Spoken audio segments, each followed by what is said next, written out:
So I guess I was wondering, so I'm not at all convinced of what you're saying about, these arguments for or against the B or A theory. Okay. Uh, I guess what my question was, what is your motivation? Like, why is this an issue for you? Ah, I think it's because of the whole Kalam thing, but maybe I'm wrong. So yeah. so I guess my interest in it did first start with the Kalam, but I've actually come to realize that the Kalam doesn't depend on the A theory. It's certainly easier in the A theory, but really the Kalam just relies on cause and effect. And I think even the B theorist is gonna say that cause and effect is real. So, for example, if I stick a pin in a balloon, surely even the B theorist is going to say, well, yeah, the pin popped the balloon. He'll just say that it's timelessly popping the balloon. He's not going to argue that the pin doesn't pop the balloon.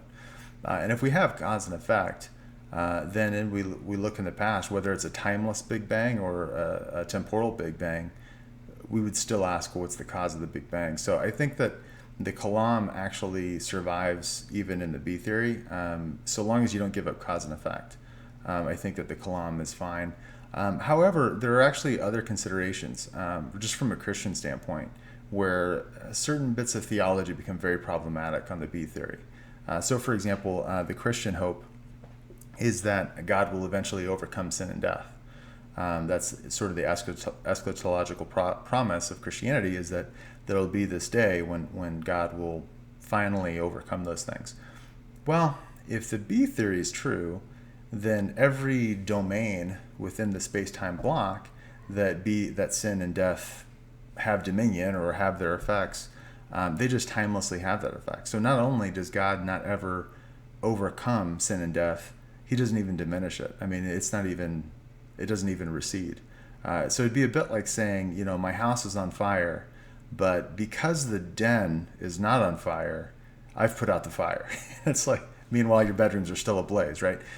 So it's hard to see how the Christian promise of God's final victory is true if the B theory is true. That's one issue. Another one is to say that Jesus rose from the dead becomes problematic, because to rise from the dead implies that you were in a state of being dead and that you then went into a state of being alive. But if the B theory is true, then the area of the space-time block in which Jesus is dead, he's just timelessly dead.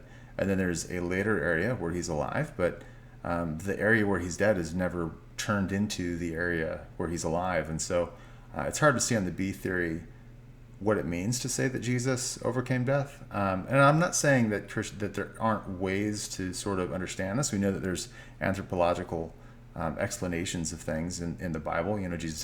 God doesn't have arms, and Jesus isn't a door, and so you could go that route. So it's not that Christianity dies if the B theory is true, but it certainly becomes problematic. And so we think that the theory of time is relevant to the Kalam, but I think it's actually more relevant to Christian theology.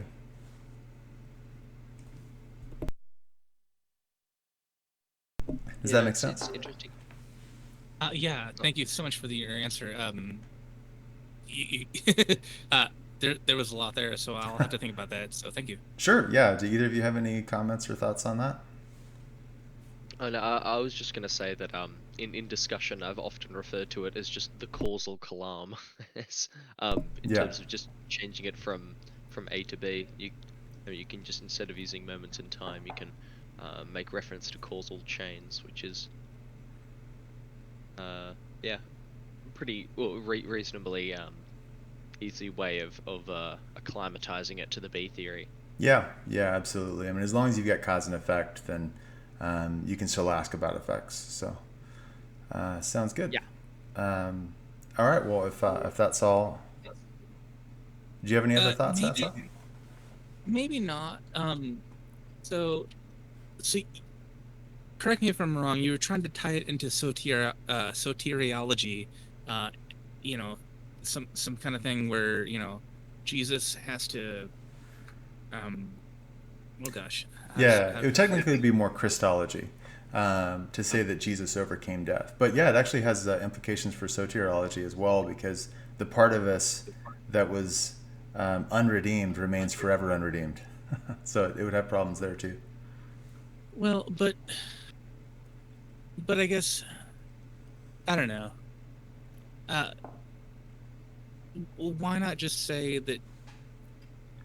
Why not just say that Jesus, did something to, conquer death, B theory style? I guess I'm not. I guess I'm not real sure. I didn't see your response coming. I Sure. totally I expected you to say yes. It was the collab. Yeah, no. And yeah, sorry. So Um, yeah. well, yeah, I mean, just for me, like if somebody told me that I've overcome the fire in my house because the right side of my house is not on fire, I would not think that they had overcome the fire in their house. And so, if Jesus overcomes his death, but the region of the space time block in which he's dead, he just remains timelessly dead in that region. I don't see how he's overcome it. Sure, there's other areas in the block where he's not dead, but I mean, past and future are Okay, I think I perspectival. see now. Um, That's interesting. yeah, I think I see what you mean now. I didn't before, I think I do now. yeah, sounds good. Thank you for listening. If you found this helpful, please like and subscribe. Please also look at the show notes in order to find a link to our group so that you can join our next discussion. I look forward to chatting with you.